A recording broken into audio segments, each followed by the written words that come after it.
So, and again, welcome to another Whiskey Circus. Really pleased to have George Keeble on from Keeble Cask Limited. He's going to chat to us all about, hopefully, about cask investment, cask management, and probably trying to sell us a cask again, which will go down pretty well as normal. But what I'll do, George, I'll hand it over to you. If you just want to give us a little bit about your background, who you are, what you do, and then we'll go into some questions about that. So over to you, George. Sure, thank you. I've been in the whiskey industry for about 10 years. Started off working, pouring drams behind the bar at a little members club in London called Soho Whiskey Club. Worked there in total for 7 years. Did a little bit of writing on the side for Whiskey Magazine and a couple of other odd publications. Been on the World Whiskey Awards judging panel for I think about 5 years now. And then at some point in early 2018, I'd decided that I'd been talking about whiskey for long enough, and it was high time I learned to make it. So I sold all my possessions and moved to Australia. Just figured the weather was nicer than Scotland, and I was right. It is much nicer. And got myself a job as a production distiller at Starward Distillery, which is certainly the largest whiskey distillery in Australia in terms of production. They've just done a big upgrade again as well, so they're even more big in terms of scale. But you know, compared to the big distilleries of Scotland, they are still pretty small. And then came back to the UK. Sit on the sofa. Just 1 minute. Adrian, do you want to just mute yourself, please? Apologies. And then yeah, came back to the UK in late 2019, so just in time for Christmas, and started a whiskey cask company. I was also doing some sort of freelance brokering for a few years, so it just sort of fitted in perfectly with coming back. The original plan was actually to start a micro whiskey distillery, but then I looked at my bank balance and realised I was a little short. So yeah, the cask company is what I'm focusing on now, and then next year I'll be launching an independent bottling range. So with the Starward side then, I mean, obviously, you know, everybody kind of wants to go to Australia and work there. How did you find working in an Australian distillery rather than, say, Scottish or anything else? Have you spent much time in a Scottish one, or? I've never worked in a Scottish distillery. I've been to many. It's a very Starward is very modern. The production crew are all really lovely people, very young. I guess in Scotland you see a lot of people of all ages, but at Starward overall I would say it was a very young crew doing the production. I think the average age would probably be like mid-20s. Yeah. And they were all very knowledgeable. I did a course at the Institute of Brewing and Distilling before I went out there, and to be honest, if I hadn't have done that, I wouldn't have gotten the job. It's a good course to do. Just the general certificate in distilling, it's mostly geared up for people who work in brewing and distilling. Mm-hmm. As a distillery, it's very modern. They have a very unusual way of heating their stills. So instead of having sort of heat going directly onto the still, they pull the liquid that's inside, be it the wash or the low wines. They pull it out of the bottom of the still. It goes into a pump, out of the pump, into a heat exchanger, back into the side of the still.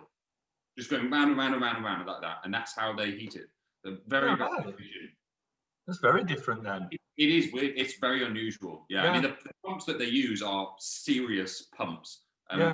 If they spring a leak, you know about it because it's just flooding immediately. Yeah.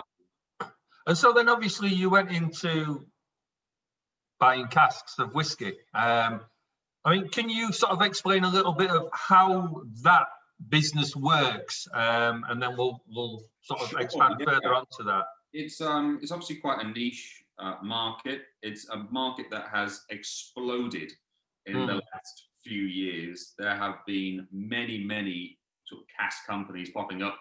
Let's face it, mine's one of them. I've been doing it for a few years. Everyone seems to be sort of jumping on the bandwagon because there is potential to make a lot of money out of it. There are the big cask. I'm not going to name names, but there are some of them I would say are rip-off merchants. To be completely honest with you, they are selling stuff that is worth half of its actual value, and a lot of people are getting duped. But yeah, if you, I always say to people, as long as you don't get ripped off when you buy a cask, then you're gonna profit from it, because it just the prices speak for themselves, really. Yeah. I mean, one of the things that I think a lot of people get caught out by is we see how much a cask of whiskey has been sold for, but then don't realise when you come to bottle it, there's a big bill at the end of it as well.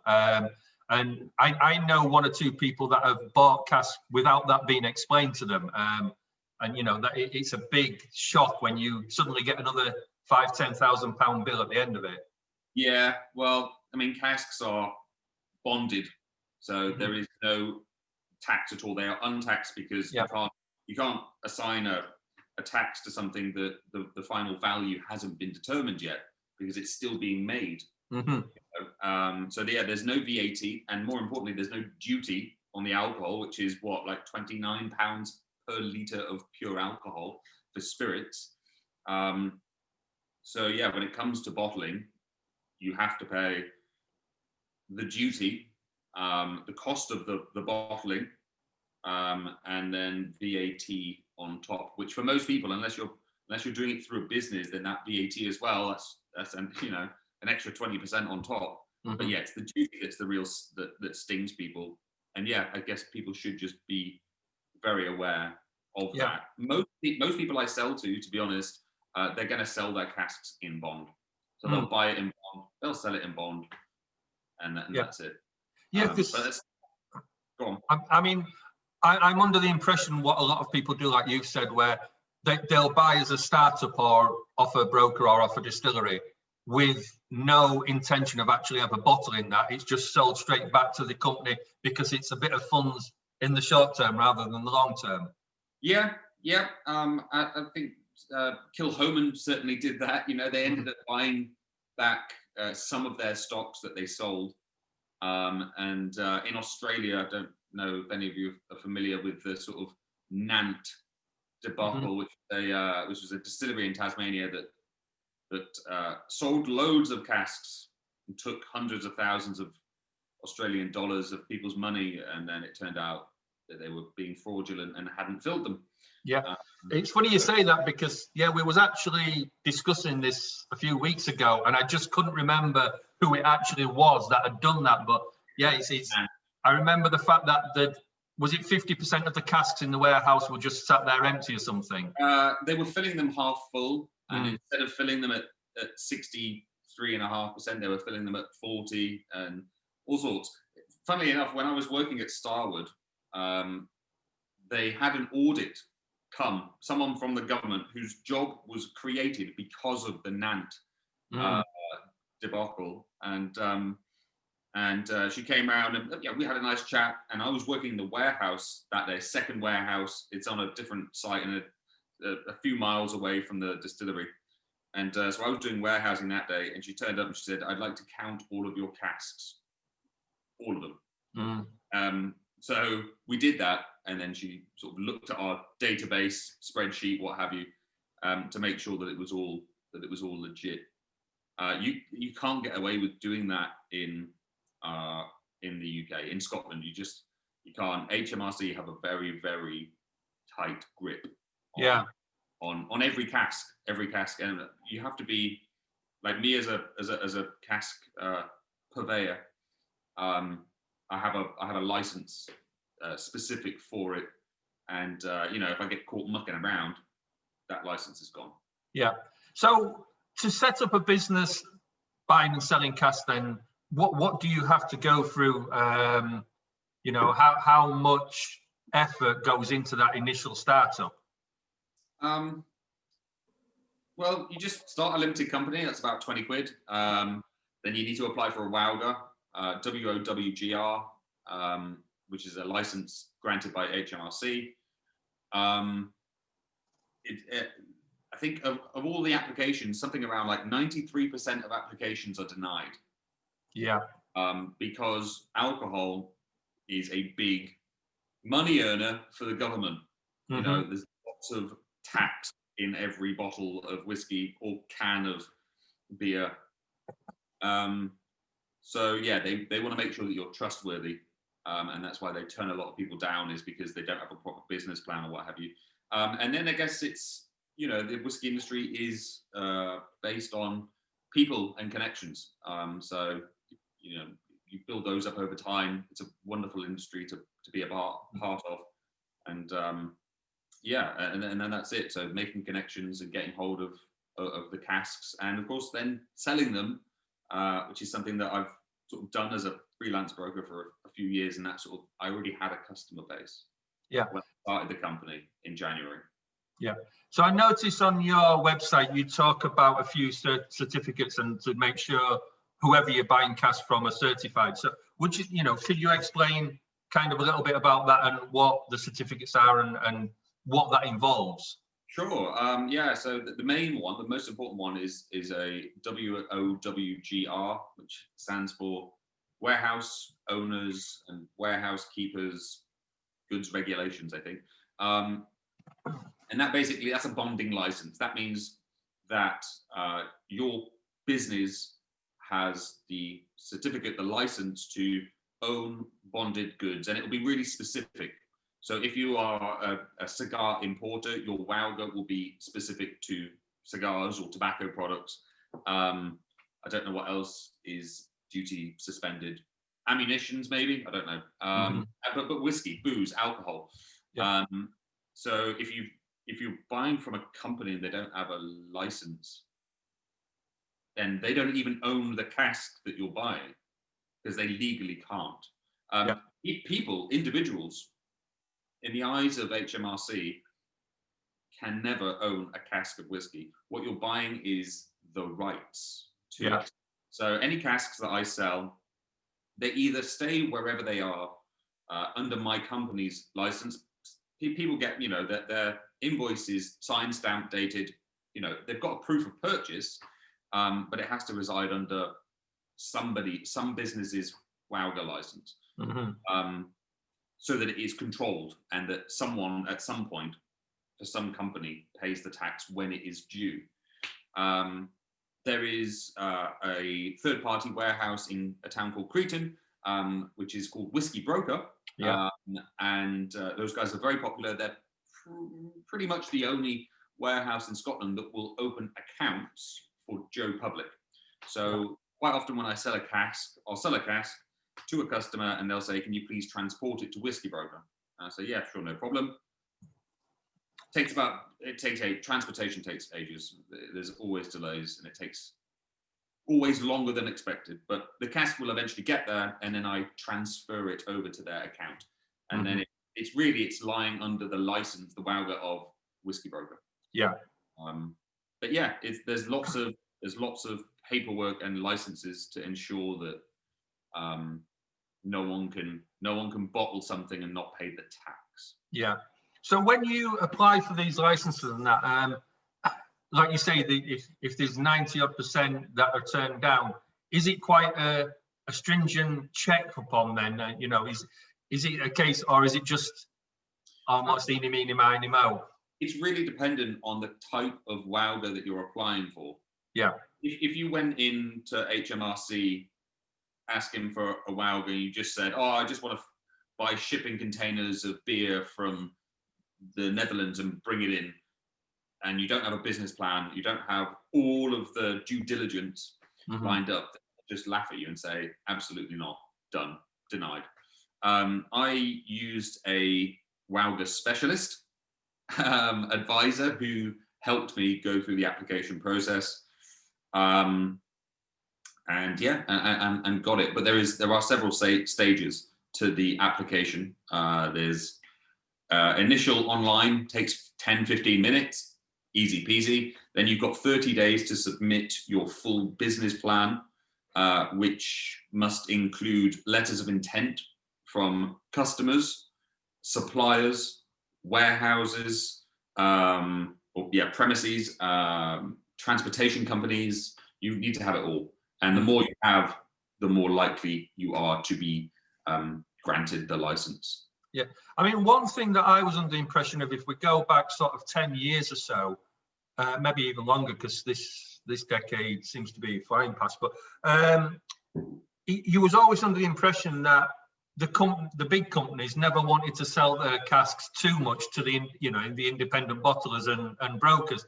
That seems to be changing now, because like you said earlier, there's a lot more brokerage companies starting up. So how have you found actually buying the cask, or do you go to other brokers, to other brokers to buy? Yeah, very much so.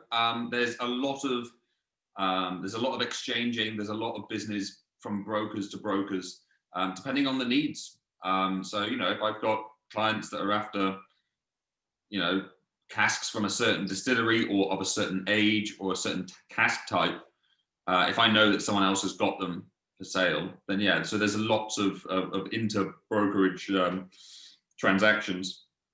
There are a lot of casks on the market. I think with regards to the big companies, they're not overly keen on having loads of their stocks flying around on the market, which is understandable, especially with new make spirit. That is, I would say, to be honest, a very sensitive subject, and discretion is preferred, definitely.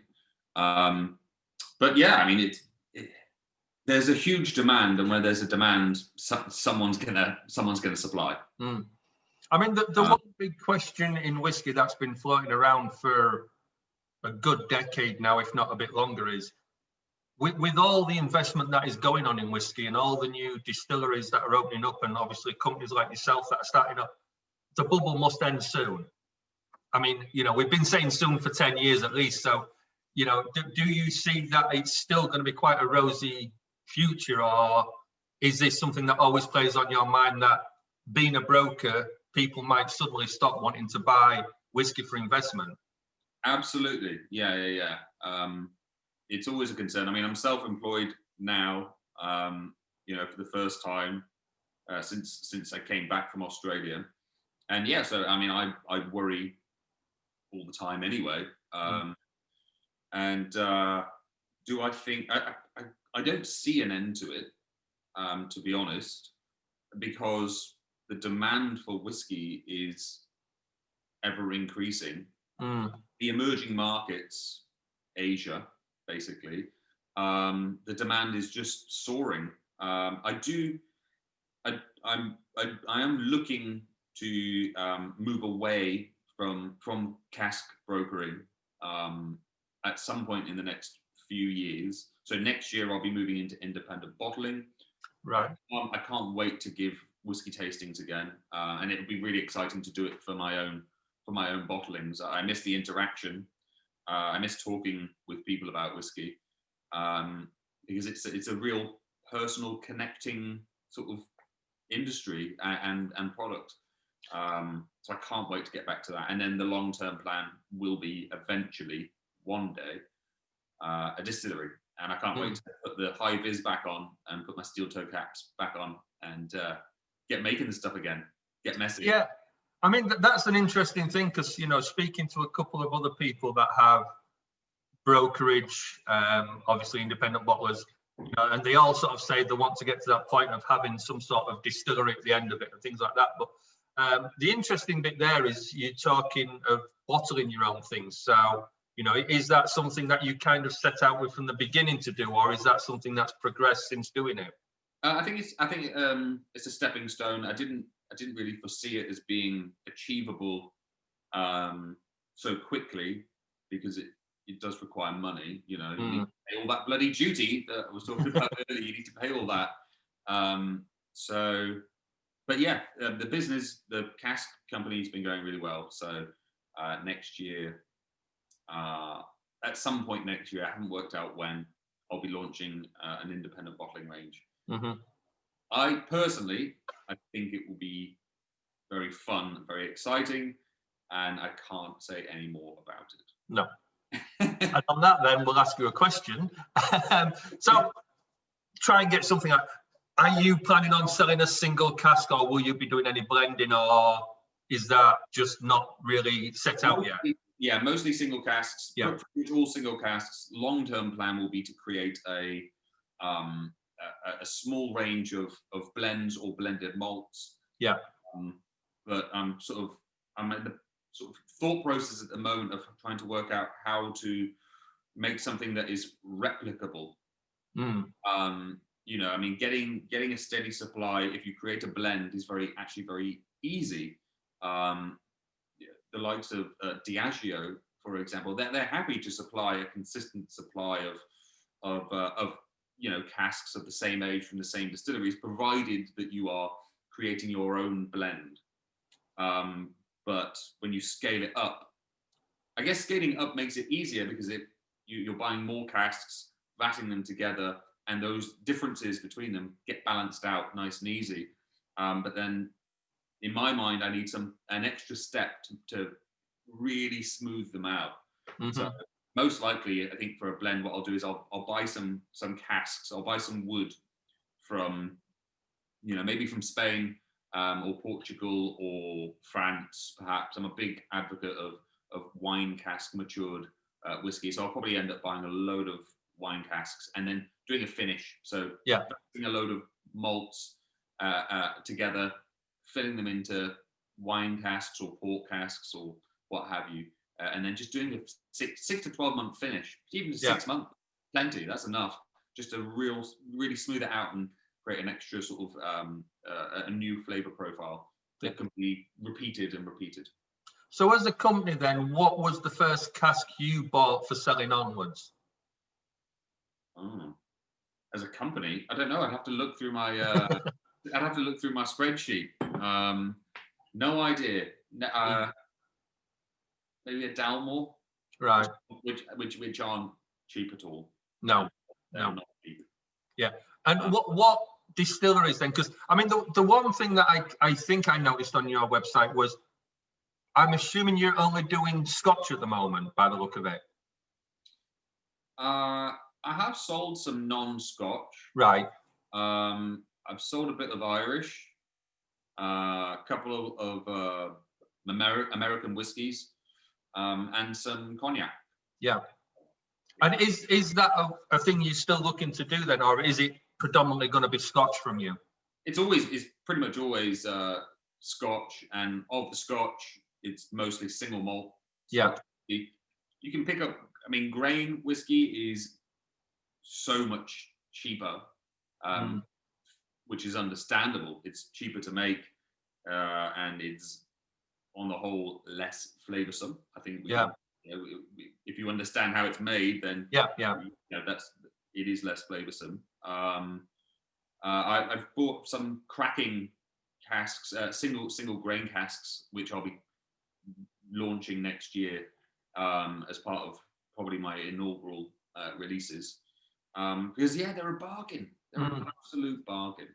I'm going to say, I know you had a list out, I think it was last month, with, I think it was a Cameron Bridge on there. And the cost of that was like, oh yeah, that is one that really intrigued me, because the grains are just so cheap to buy. Yeah, they are. And there's quite a lot that are knocking about from the likes of Port Dundas, which doesn't even exist anymore. So I've got one or two of those, which I'm looking forward to releasing. Just need to give them a taste first, and maybe. And is there any distilleries that you find easier to deal with, or any that are particularly, or is this something you can't really say on record? Remember, we are recording, so Yeah, no comment. yeah. That's fine.